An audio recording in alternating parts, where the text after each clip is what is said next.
Hoy en el enganche, favoritos a la Europa League.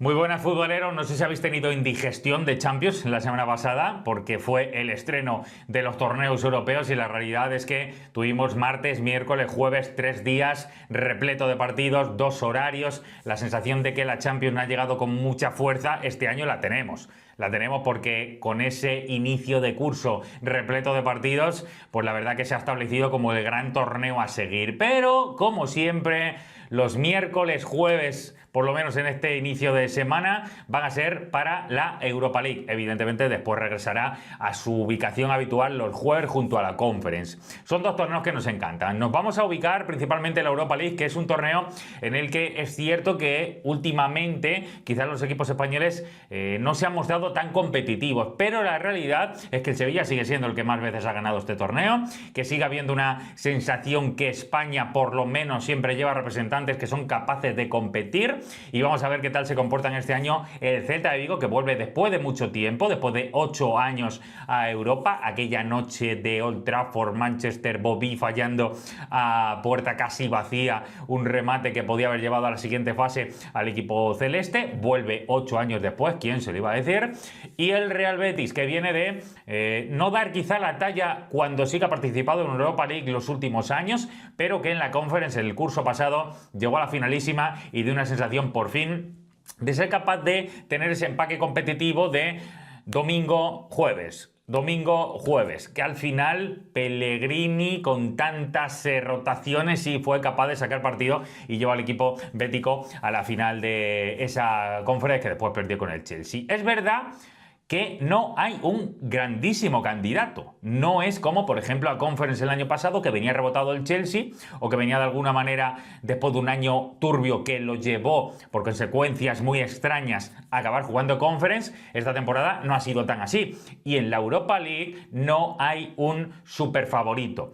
Es cierto, y de eso vamos a tratar en este vídeo, vamos a analizar los que teóricamente sí que parten con algo más de posibilidades. Y es cierto que aunque es mucho más abierto, que el abanico de alternativas creo que no se ajusta, digamos, a una dinámica de cómo se han comportado los equipos en los últimos tiempos, sino que hay algunos que prácticamente son recién llegados, o por lo menos que están de vuelta a la élite. Eso suena bien, por una parte, pero suena mal por otra. Lo explico rápidamente, es decir, evidentemente los candidatos más potentes ahora mismo a la Europa League son también los que económicamente más están fluyendo, o los que competitivamente en los últimos tiempos en eliminatorias, muy importante esto, mejor se han comportado y seguramente eso les da un extra. Pero al mismo tiempo es algo negativo, porque da la sensación que aunque está más abierto que nunca y hay equipos de cualquier país que pueden competir ante cualquier equipo, la realidad es que al final el hecho de la mayor capacidad económica que estamos viendo, por ejemplo, en Inglaterra, hace que lleguemos a esta edición de la Europa League con dos candidatos, por lo menos no super favoritos, pero sí colocados entre los primeros puestos para posibilidad de ser campeón, que vienen precisamente de la Premier, de ese corte de equipos que han crecido en base a un sustento económico mayor que el resto de Europa y les hace ahora candidatos. Para mí, estos son los 3 principales candidatos a ganar la Europa League. Insisto, está más abierta que nunca. Pero el primero de todos ellos, me atrevo a decir que va a ser el Aston Villa. ¿Por qué? Primero porque es un equipo que el año pasado lo hizo, no voy a decir estupendamente, pero sí lo hizo bastante bien en Champions. Dio mucha guerra desde el punto de vista de saber eliminar los grandes momentos y las grandes cualidades de equipos potentes en Europa. Ganó al Bayern, por ejemplo. Le dio muchísima pelea al PSG en seguramente una de las eliminatorias más complejas que se ha encontrado el PSG en ese camino a ser campeón de Europa. Todo esto es cierto que no lo hemos visto repetido en el inicio de temporada para el equipo de Unai Emery. De hecho, me atrevo a decir sin ninguna duda que cuando estamos grabando este vídeo, si uno se deja llevar por las sensaciones que tiene ahora mismo el equipo villano, ni de lejos lo colocaríamos como candidato a poder ganar esa Europa League. Pero es cierto que hay un extra, que Unai Emery no solo es el técnico más vanagloriado de este torneo desde que se llama Europa League, sino que además siempre ha mostrado una capacidad para competir en eliminatorias sobrenatural. Allá donde ha estado, da igual el equipo en el que haya estado, siempre ha tenido un extra, más allá de noches punzantes, ha tenido muchísima capacidad para sacar máximo rendimiento en eliminatorias de este tipo. Por eso me parece que el nivel que puede mostrar su Aston Villa, teniendo en cuenta dos cosas. Una, que ha empezado mal la Premier y probablemente se va a quedar demasiado pronto lejos de grandes aspiraciones ligueras. Esto puede cambiar, pero por ahora es así. Dos, ha sido eliminado ya de la Carabao, de la Copa de la Liga, con lo cual uno de los 4 torneos que va a disputar esta temporada ya no tiene que afrontarlo. Esto libera muchísimo. Se va a poder enfocar en ir mejorando en Premier, pero sobre todo también en las copas. Y aunque la FA Cup en Inglaterra es muy importante, la sensación de volver a Europa que consiguió el año pasado en Champions, volver de alguna manera a repetirla este curso en un Villa Park que de verdad se emocione con las noches de Europa League sabiendo que es un candidato, creo que es una realidad. No ha fichado del todo bien, o por lo menos no ha sido capaz de encajar todavía las piezas. Oli Watkins se ha quedado quizá demasiado solo en ataque. El fichaje de Kesam está todavía por descifrar qué le puede dar. Tielemans o Onana están teniendo problemas de continuidad en la primera fase de la temporada. Seguramente por fuera no acaba de tener elementos tan potentes como ha tenido en otro momento, y quizá Buendía, que está teniendo más presencia ahora en el centro del campo, en ese rol de enganche no acaba de darle todavía un extra. Mati Cash, el polaco, está funcionando como nunca, marcando más goles que nunca, no solo con su selección, también con el Aston Villa, y la sensación para mí más dubitativa la ha tenido en la portería. Por todo lo que ha pasado del Dibu Martínez, de no saber si va a seguir, de alguna manera abrir el abanico a una marcha cuando después finalmente ha tenido que recoger cable y volver a la portería de Villa Park. Me da la sensación que eso ha desdibujado gran parte de la seguridad defensiva que tenía este equipo, y a mí me parece que ahora mismo es un equipo que está intentando reconocerse a sí mismo. De hecho, Emery mismamente ha dicho estos últimos días que está preocupado por el nivel y por el compromiso competitivo que está habiendo en la plantilla. Aún así, un equipo que ya sabe lo que es campeonar en Europa en su momento, un equipo que ha vuelto a establecerse definitivamente en la élite europea con la llegada del año pasado a la Champions, me parece que por plantilla, por seguramente lo que va a lograr potenciar en eliminatorias de este tipo Emery a sus jugadores, y el hecho de que ya ha sido eliminado de una Copa y se va a poder entregar todavía más en la Europa League, me parece que eso le coloca al Aston Villa como candidato, no sé si número 1, pero desde luego uno de los candidatos a ganar esta Europa League. Recuerdo evidentemente que han fichado, por ejemplo, a Sancho también, que hay que ver qué potencial le puede dar todavía. Harvey Elliott, otro chico que seguramente ha salido al Aston Villa buscando un ecosistema donde tenga más minutos y más continuidad en unos planes de cierta titularidad. Y evidentemente, aunque yo creo que ha perdido bastante con algunas ventas, como por ejemplo a Jacob Ramsey, chico que a mí me encantaba, yo decía que era el Bellingham de los pobres, aunque lo de pobres siendo Premier y siendo Aston Villa tampoco era realidad, pero un Bellingham de marca blanca, por decirlo de una manera, me parece que le va a hacer perder un elemento para llegada, y Rodgers, que es el jugador que el año pasado seguramente más saliente de manera inesperada nos ofreció el equipo villano, va a tener que dar un paso adelante. Pero para mí es uno de los candidatos a ganar esta Europa League. No sé si el primero, pero sí uno de ellos. Después es cierto que colocaría a la Roma. La Roma viene de ganar Conference hace algunas temporadas.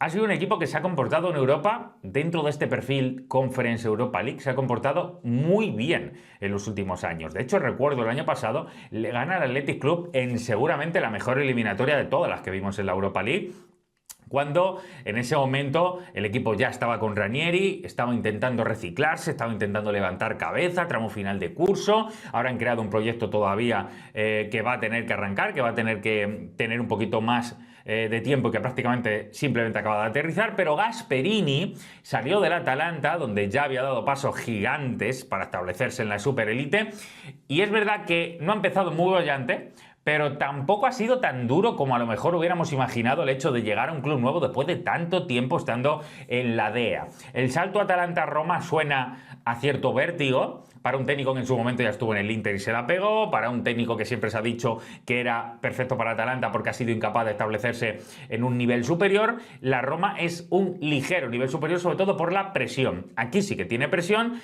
y claramente Gasperini se está dando cuenta en las primeras semanas. Cierto que ahora mismo tiene una base que yo creo que se lo ha dejado a Ranieri del año pasado. Es decir, tiene a Svilar bajo palos, un portero que recuerdo cuando debutó siendo muy joven en el Benfica en noches de Champions, fallaba muchísimo y salió de Lisboa prácticamente por la puerta de atrás con una crítica tremenda, chico que nunca parecía que iba a levantarse de todo aquello y sin embargo se ha convertido en pieza clave. Después de 2 temporadas lo han renovado al alza y ahora mismo es un pilar fundamental. En esa base, columna vertebral, como muchas veces decimos, también estaría Mancini, para mí icono, líder, capitán interior de ese vestuario, de los defensores que te gusta tenerlo en tu equipo pero de luego no tenerlo como rival, súper agresivo, súper determinado, es para mí la raza de esta Roma y lo que hace que esta Roma siempre sea un equipo capacitado para competir ante el que sea. Va a depender mucho de rachas, pero Svilar, Mancini, columna vertebral, ojo con Koné. Manu Koné está creciendo muchísimo. Ha dado un salto muy importante desde que ha llegado a la Roma. Se ha establecido como un jugador con un motor increíble, con una amplitud, un radar, tackle importante, retroceso, mejor posicionamiento, pero sobre todo con pelota mejorado una barbaridad, siendo capaz incluso de instalarse mucho tiempo en campo contrario y siendo un jugador que entra en esa circulación interior que seguramente la Roma no hubiera contado con él o no tenía en Koné a un jugador que iba a ofrecer tanta capacidad para acumular posesión y tanta capacidad para ser un jugador más de fuerza, más que de fuerza por dentro. Así que esos elementos son fundamentales y arriba, evidentemente, hay que probar cómo le van saliendo esas nuevas incorporaciones. Es cierto que se cayó Tammy Abraham como opción de 9, no acabó de triunfar en la Roma. Se cayó Dobbik el año pasado, aunque se ha quedado finalmente, y eso que han intentado, como sea, sacarlo y venderlo, o por lo menos en alguna cesión que le quitara a la Roma gran parte del porcentaje del salario que se lleva el ucraniano. Pero, por ejemplo, ha llegado Ferguson, el irlandés del Brighton, que no empezó de todo mal, pero que yo creo que le va a costar establecerse, porque es un equipo que se mueve bien en términos de mucha conexión ofensiva sin ser demasiado vertical. Es decir, es un equipo, la Roma, que le va a gustar más ir por fuera que tener un lanzador que pueda ir al espacio. A mí Ferguson me gusta más como 9 de área, más allá de que tiene zancada, que como un delantero más tipo Dobbik, que sí que hace grandes cifras en términos de área. Yo creo que Ferguson es eso, justamente, y no tanto un jugador para poder contar con él segunda jugada, para llevarle directamente la pelota en cuestiones de velocidad, en cuestiones de cambio de ritmo. Me parece que ahí Ferguson va a tener que adaptarse un poquito, pero la realidad es que me gusta lo de Koné, me gusta lo de Mancini, me gusta lo de Svilar y ojo con este, y aquí lo tengo muy claro, lo he dicho muchas veces, lo decía cuando estaba en la Juve, no sé por qué la Juve lo mal vendió, pero en la Roma el año pasado Soulé empezó a dar saltos muy importantes y para mí el argentino es de lo mejor que tiene ahora mismo esta Roma de Gasperini. Ha empezado bien la temporada, no solo marcando goles con esa pierna izquierda que es tremendo y ha marcado ya incluso faltas importantes, sino asistiendo, creando, inventando. Es el fantasista en un equipo que, ojo, quizá no tiene demasiado nombre todavía, pero tiene 2 enganches o 2 jugadores con esa creatividad, con esa magia, con esa fantasía extra, como son Pisili y Baldanzi. 2 jugadores que es verdad que son diminutos en términos de centímetros, pero son gigantescos en términos de fabricar e inventar en zona de 3 cuartos, que son elementos clave para solventar partidos en los que no encuentra las vías para acabar imponiéndose, por ejemplo, a defensas muy bajas o a defensas muy cerradas o a un sistema defensivo que prácticamente defiende por acumulación. Ese tipo de contextos son ideales para estos chicos que cada vez van teniendo más minutos, insisto, Pisili y Baldanzi. Los hemos visto triunfar con las inferiores de Italia y ahora están en la Roma intentando hacerse hueco en un ecosistema en el que se ha caído de manera ya bastante alarmante Dybala en los últimos tiempos, aunque sabemos sabemos que cuando quiere aparecer la joya sigue siendo eso, una joya. ¿Le vería a la Roma, por tanto, capacidad para competir? Sí. ¿Se lo tomará igual de en serio teniendo en cuenta que Gasperini necesita primero establecerse bien en la Serie A? Esa es mi gran duda. Si no, por cómo se ha comportado en Europa la Roma en los últimos años, yo sí que la daría como candidata. Así que para mí, la segunda, la Roma ya de el bueno de Gasperini. La tercera opción, insisto, no las coloco, simplemente las suelto porque me parece que son los principales candidatos, sería el Nottingham Forest. Recuerdo, el Nottingham Forest es el único equipo del mundo, del planeta fútbol, que tiene más Champions que ligas. Es verdad que ha tardado muchísimo tiempo en volver a establecerse en la élite, volvió a ascender, ya sabéis que tiene al griego alocado, al griego más fanático de todos, que se acaba de cargar hace nada a Nuno Espíritu Santo, que el año pasado lo hizo también y que le había metido en Europa. Es verdad que ha tenido un verano convulso, no sabía si iba a poder jugar en Europa o no, al final ha acabado por caer rebotado a esta Europa League. Y desde luego, para mí es candidato. Y es candidato primero porque creo que si no confiaba en Nuno, ha hecho bien en cuanto antes no darle un largo plazo. La sensación de que no había conexión entre directiva y Nuno era real, por tanto el hecho de que hayan tomado la decisión de rápidamente sacarlo y fichar a Postecoglou a mí me parece acertada. Acertada siempre y cuando no estaba en la línea adecuada todas las partes, con lo cual entiendo que Postecoglou, que estaba en el mercado, que viene de ganar precisamente la Europa League con el Tottenham, era demasiado preciado como para dejarlo salir. Dicho lo cual, me parece que ha fichado muy bien. Ahora bien, también ha desnaturalizado mucho el proyecto que había antes porque ha fichado no solo bien, ha fichado muchísimo.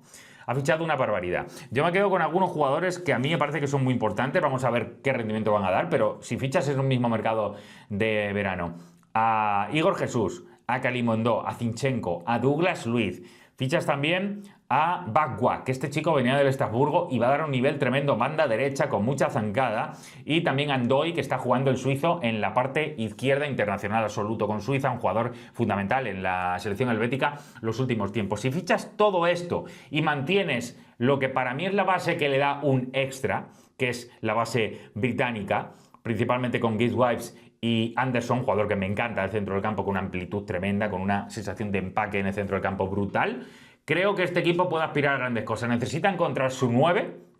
Año pasado fue Chris Woods. De hecho, gran parte del mérito del anterior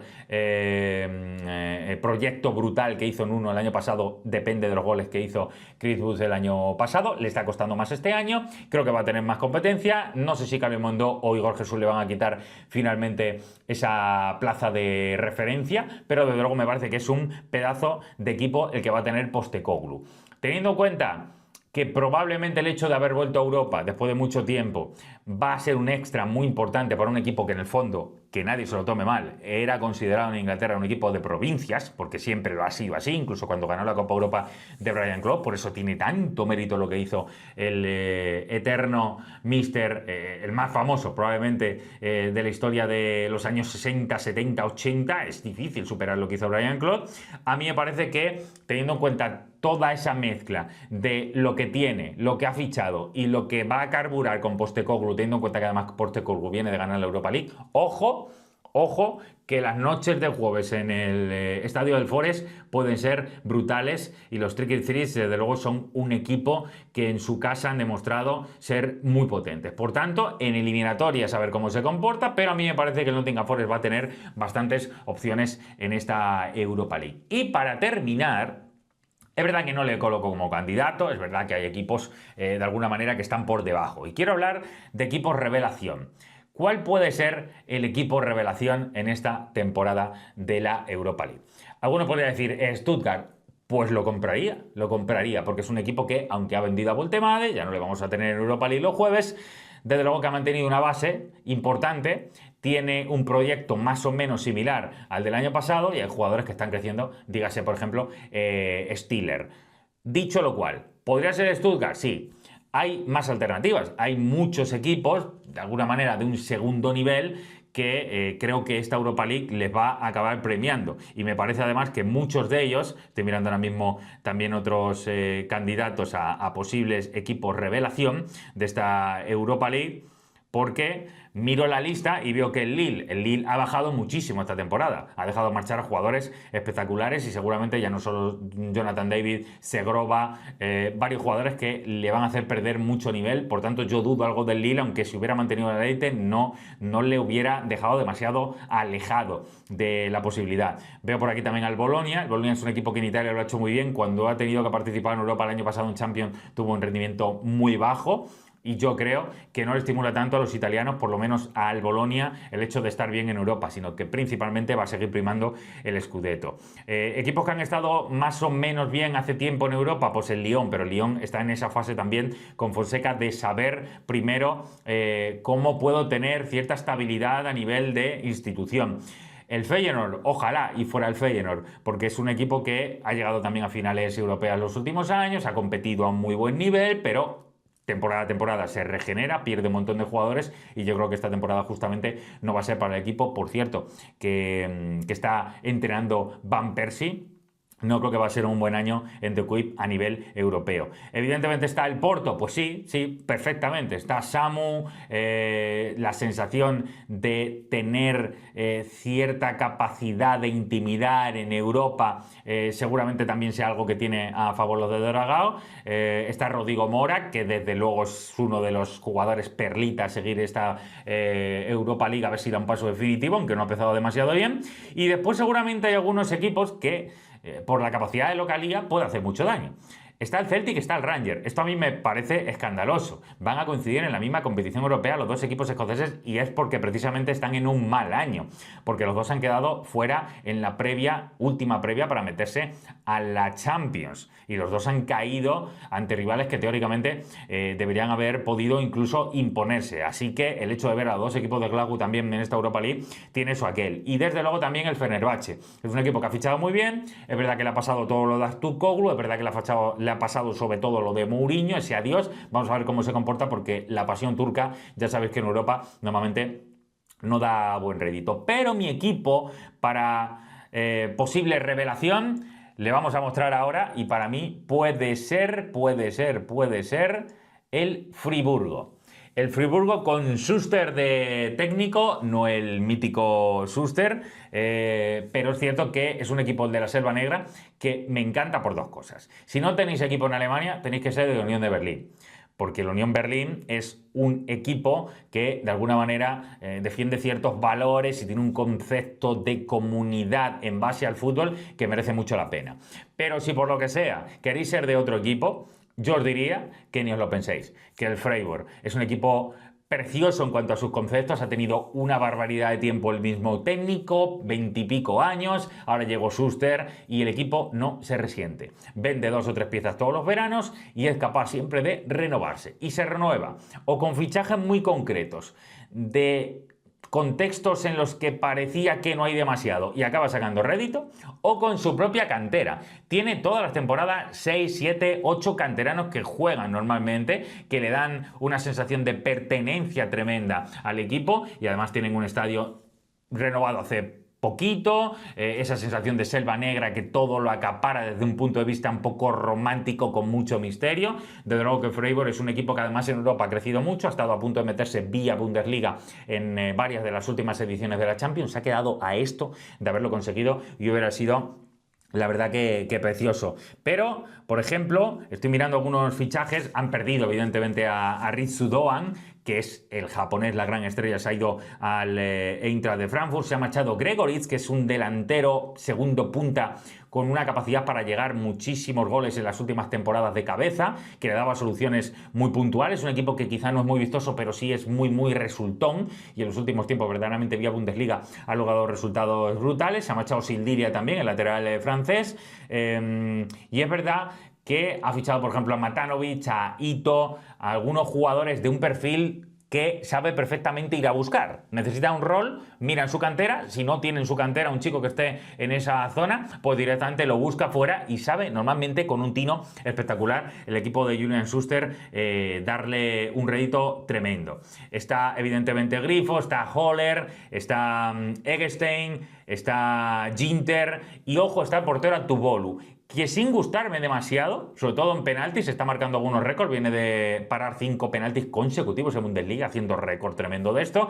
y es un portero que para bien o para mal siempre da que hablar, y cuando tiene la noche puede ser de los que te estropea una cita clave o de los que te solventa con paradas increíbles y con una actuación soberbia citas europeas. Así que quién sabe, pero para mí el Freiburg, si no sabes a qué equipo animar en esta Europa League, quizá lo de Freiburg no está ni mucho menos mal. Así que ese es el vídeo que quería hacer para estos candidatos a la Europa League. No sé cómo lo veis, no sé si os parecen que son los adecuados, no sé si os parecen que hay otras alternativas que vosotros veis como candidatos, pero todo lo que sea lo quiero ver aquí, en comentarios. Me podéis dejar cuáles veis vosotros comentarios, qué os ha parecido mis opiniones, mis valoraciones, saber más o menos si pensáis lo mismo sobre cuáles son los candidatos, si os gusta algún jugador en particular de este torneo, que desde luego tiene jugadores que van a aprovechar los jueves europeos para darse a conocer y otros que se van a establecer definitivamente en el primer nivel. Todo lo que sea me lo comentáis aquí en los comentarios, que quiero leerlos a todos, y desde luego dar al me gusta, suscribíos al canal, que lo necesitamos y que vamos a estar subiendo continuamente contenido de fútbol internacional día a día, la campanita, el me gusta, el comentario, para disfrutar de esta grandísima Europa League, que no tiene muchos candidatos fijos a poder ser favoritos, pero que desde luego me parece que va a ser más abierta y disfrutona que nunca. ¡Vivan los jueves de Europa League!